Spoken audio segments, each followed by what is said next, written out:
Hola gente, bueno, qué gusto estar en contacto de nuevo, como verán en este nuevo diseño, usando el Zoom, que viene siendo la manera de conectarnos, y agradeciendo mucho esta oportunidad de volver a poder hablar en medio de todo esto que nos está pasando, reconociendo una cosa muy importante que es que todo esto que nos está pasando nos está dando la oportunidad de sentir, no importa en qué parte del mundo estemos, que estamos todos en el mismo barco. ¿Mm?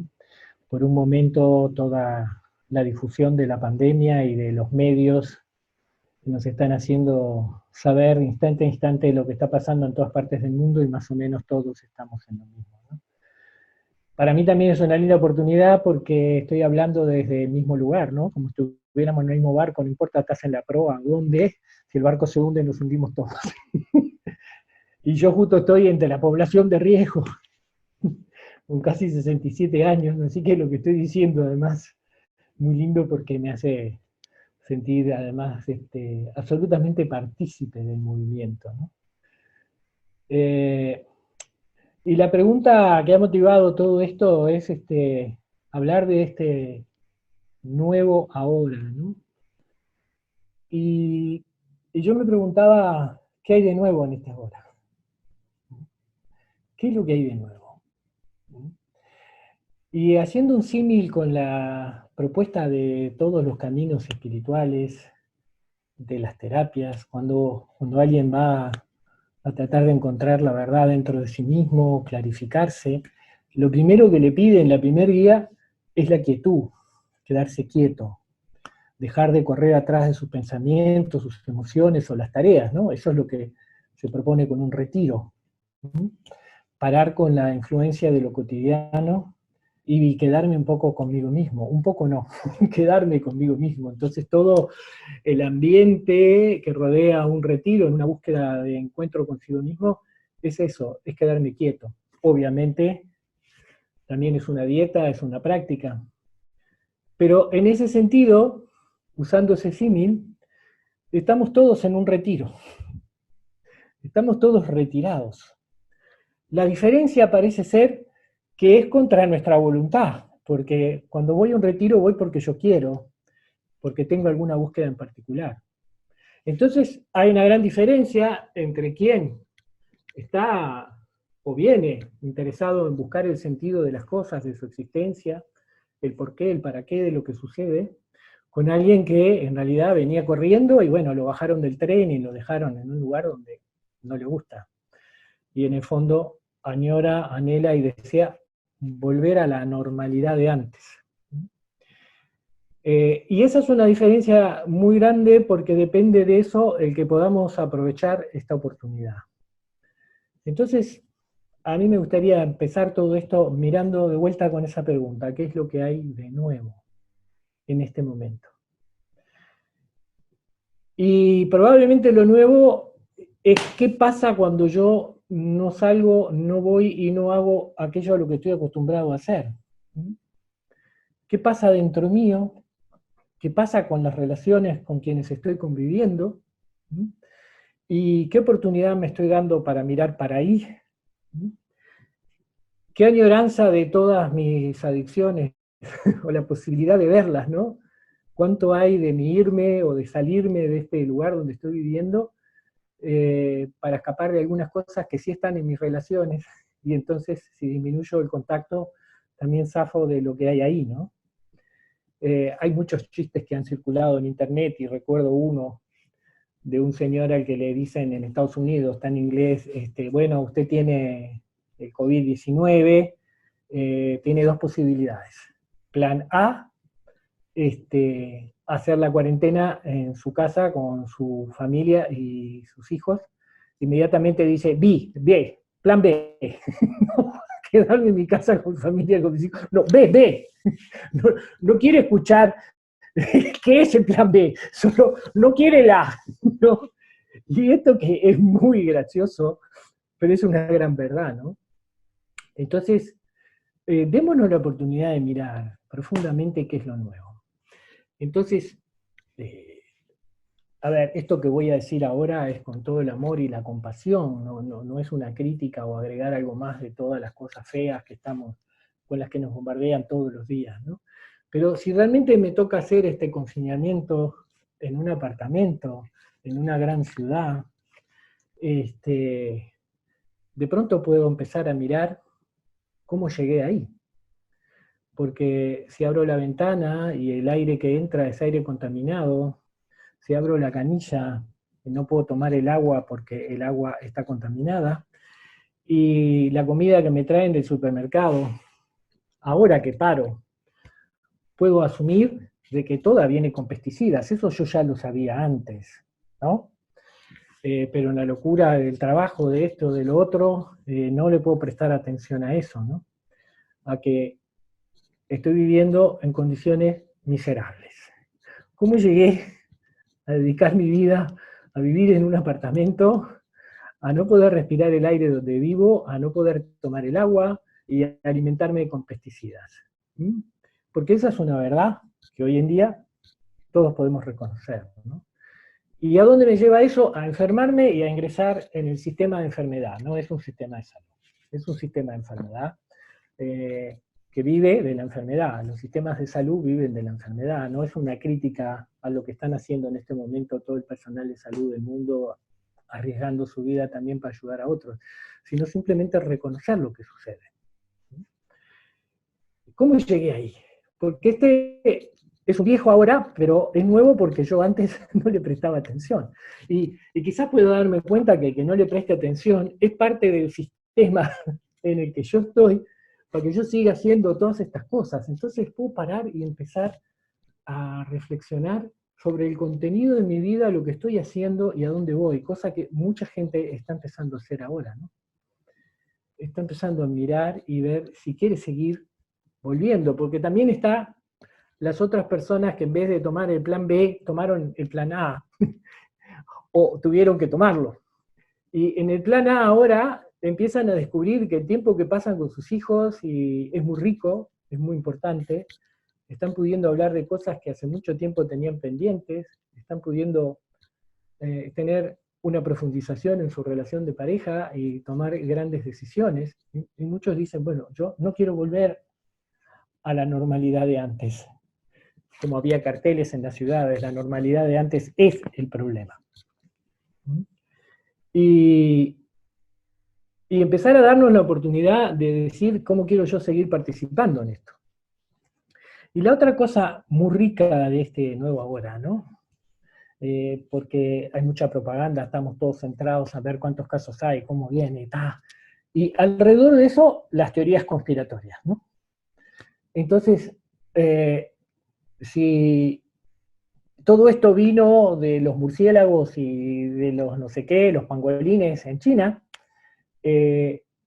producto de la devastación de la naturaleza y de que mucha gente que se está muriendo de hambre, ¿no? La pandemia de hambre hace muchos años que ocurre y mata todos los años a muchísima más gente, pero esa no sale todos los días porque no estamos involucrados y ahora la muerte nos tocó la puerta en nuestra casa y entonces esta compañera eterna de todos nosotros, porque cuando nacemos contraemos una enfermedad que se llama vida que un día nos va a matar.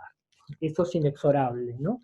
Pero ahora tocó a la puerta y viene a pedirme, y yo digo, no quiero, pero está todos los días ahora, yo nunca tengo tiempo de pensar en eso, ¿no? De alguna manera parece que soy inmortal y el futuro va a ser cuando yo termine de pagar la casa o el auto o lo que fuera, o me jubile y voy a empezar a ser feliz en ese otro tiempo, ¿no?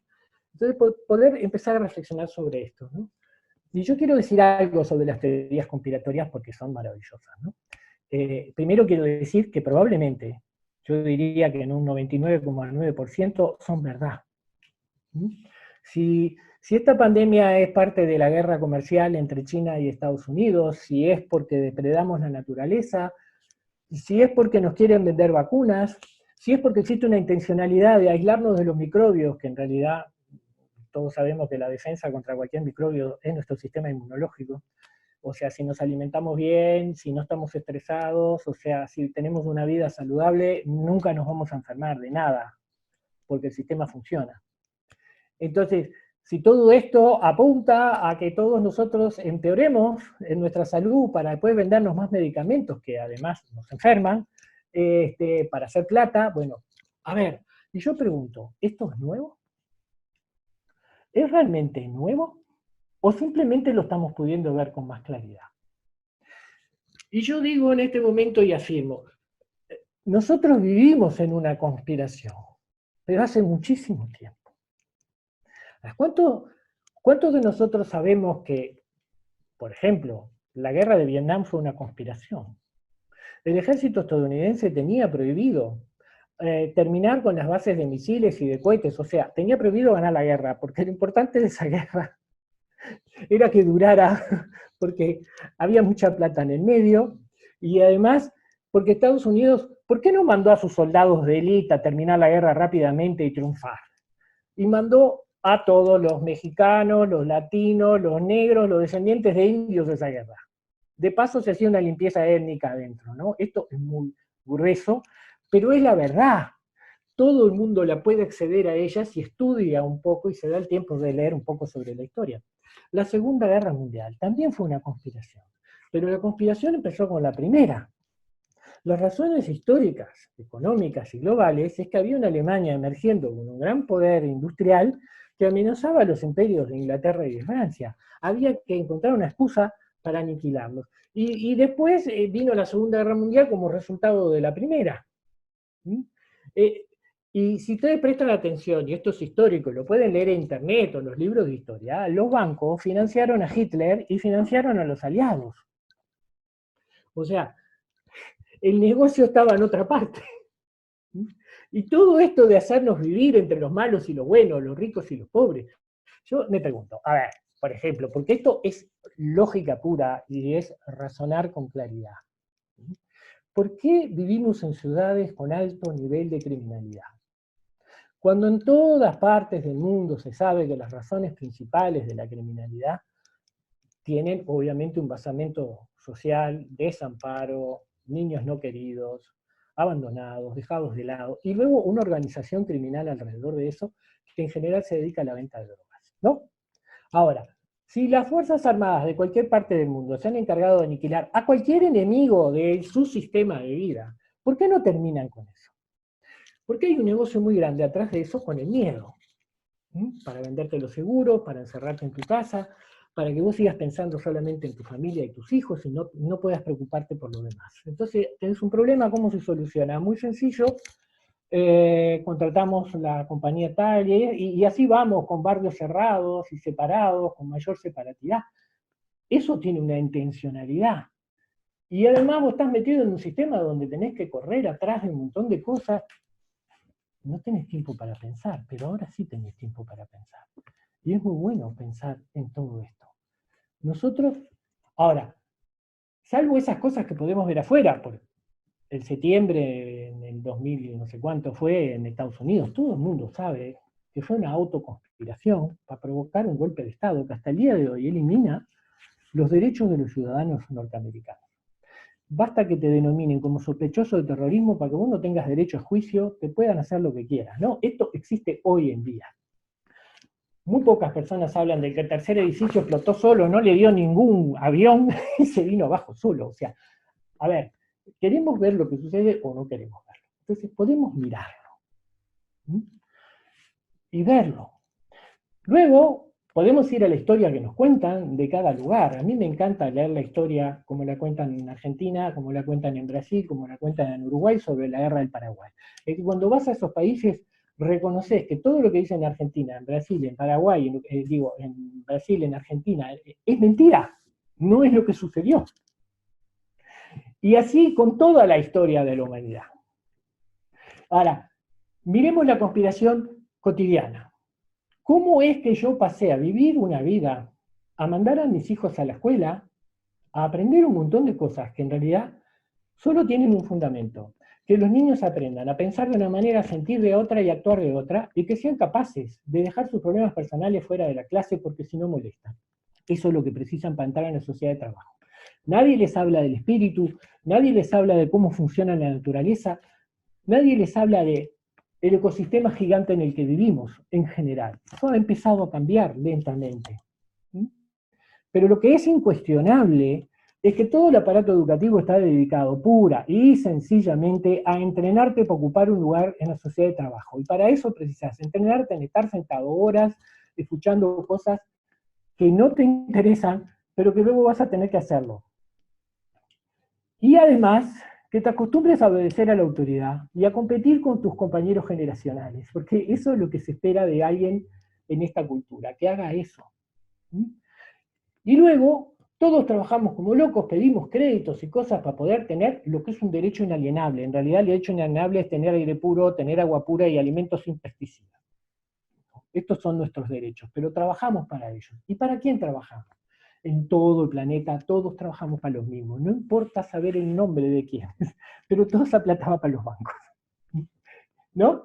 Y eso se maneja en todo el mundo. Y nosotros, en realidad, vivimos en una sociedad de esclavitud consciente y ya nos acostumbramos. Este es un sistema que además instalaron los romanos. Ustedes van a los pueblos del interior, van a ver la iglesia, la escuela y la comisaría, una al lado de la otra en la plaza central, ¿no? Porque ese fue el sistema de conquista. La escuela para enseñarte la historia oficial y lo que tenés que aprender para vivir en esa cultura, la comisaría para los disidentes y la iglesia para la culpa. Y ahí vamos a todo eso, ¿no? La intencionalidad de la tergiversación de la historia para crear una cosmovisión sobre nosotros mismos, como seres de carne, que nos vamos a morir, y hay que trabajar, y hay que tener dinero para ser libres y felices, y confundir la libertad con poder comprar cosas. Ahora, y si vamos a la iglesia, bueno, la pregunta es, ¿por qué Cristo sigue en la cruz? Hace 2000 años que lo bajaron de la cruz. Y Cristo empezó todo su mensaje después de la resurrección, ¿no?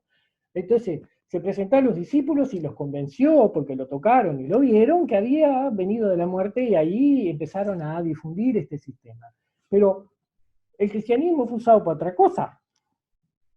Entonces, ¿cómo funciona esto? ¿Por qué no está Cristo Redentor en las iglesias y la gente va a rezarle a la esperanza, al amor y a la vida en vez de la culpa y a sentirnos gusanos que nunca nos vamos a parecer a Cristo porque es un superhombre, ¿no? Y no lo vamos a alcanzar? Y murió hace años por nosotros, nos limpió de los pecados, y para eso tenemos que ser nosotros que seres, en vez de escuchar su mensaje, que fue, el reino de los cielos está dentro de vosotros. Cristo nunca dijo que era el único hijo de Dios, eso fue un invento a posteriori. Nos vino a redimir de la ignorancia, de la manipulación. Entonces, nosotros ya vivimos en una conspiración hace mucho tiempo. Somos esclavos, todos nosotros. Ahora, cuando tenemos este desastre global, que no es la pandemia, es lo que está pasando con la ecología. En los años 50 había en el mundo más o menos 2 millones de turismo por avión.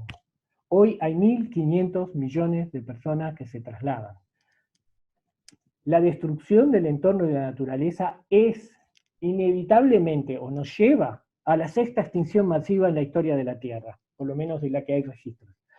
Así que nos vamos a morir en una catástrofe feroz si no hacemos algo en el medio. Y esta pandemia nos ha mostrado el poder de recuperación maravilloso de la naturaleza, con apenas un tiempo en que paren los automóviles y las fábricas. Ahí están las fotos en todos lados de cómo se limpió la atmósfera en China. Ahora empezaron de nuevo y ya se poluyó, ¿no? A ver, ¿cuántas veces hemos asistido a las reuniones en el mundo para ver si consiguen ponerse de acuerdo para parar con la contaminación? Y no lo hacen porque no pueden hacerlo, porque no quieren hacerlo, porque implica costos económicos muy grandes, paralizaciones muy grandes, y porque además los gobernantes no son los dueños de sus decisiones ni del mundo. No podemos esperar que ellos resuelvan esto. No lo pueden hacer. No lo pueden hacer porque ellos están en ese lugar por el dinero que puso otra gente. Y por las influencias, no son libres, son tan esclavos como nosotros. Están ahí para hacer lo que otros les dicen que tienen que hacer. Es tan sencillo. Pero hay que mirarlo, hay que realmente reconocerlo y decir, ok, ¿y yo soy una persona que no puede hacer algo respecto a esto? ¿Soy realmente un esclavo? ¿O soy un esclavo cuando consiento con estas normas, leyes y vivo de esa manera que me es impuesta? Si vivo en un apartamento, la otra cosa que tengo que considerar es que Wi-Fi es un horno de microondas. Y cuando vivo en un apartamento, no solo me cocina el mío, sino el de todos los vecinos. No sé si han prendido el Wi-Fi en algún lado y ven lo de todos los vecinos como opción. Estamos todos en un horno de microondas. Y cuando venga la 5G va a ser inescapable. Entonces, a ver, yo me río de esto, no porque sea gracioso, sino para quitarle la cosa de, ¡ah! ¡Qué espantoso! No, no es espantoso, es una oportunidad muy grande. De nosotros dejar de sentirnos impotentes frente a esta inmensa conspiración en la que vivimos y empezar a cambiarla. Con inteligencia. Es una transición. A ninguno de nosotros nos dan la oportunidad de reconocer la trascendencia. No está en los programas, porque tienen que ser laicos.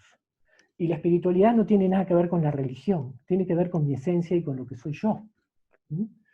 ¿Y dónde la puedo encontrar? ¿La puedo encontrar en la naturaleza? Todos esos retiros que hacemos en la naturaleza son muy diferentes, porque ahí podemos ver, me como un zapallo, y el zapallo tiene 1000 semillas. Puedo plantar todas esas semillas y comer sin necesidad de contaminarme. Esto es un ejemplo. Muchísima gente en el mundo está resolviendo en este momento reunirse en familias y comprar tierra. No vamos a cambiar el sistema tirándolo, sino con la determinación interna de vivir de otra manera, de dejar las adicciones a las que estamos acostumbrados, porque todo el entretenimiento que nos dan es parte de la distracción, para que no tengamos tiempo de mirar lo que es esencial. Yo voy a terapia y me doy 1 hora por semana para mirar para adentro. Si no me la doy, el resto de la vida tengo que reconocer que casi no tengo tiempo de mirar para adentro, porque tengo que trabajar, tengo que pagar las cuentas, mis hijos necesitan cosas. Todo está hecho para que yo no mire la realidad en la que viva y decida transformarla. Este es el nuevo ahora. El nuevo ahora es darme cuenta de todo lo viejo que existe, que hace mucho tiempo sucede, en lo que yo estoy involucrado y que lo estoy sufriendo. Lo estoy sufriendo pasivamente y como si fuera una víctima. Es hora de despertar. Este es el primer gran despertar. Reconocer esta forma de vida es lo que me enferma, es lo que me hace daño, es lo que me está matando, principalmente con la infelicidad.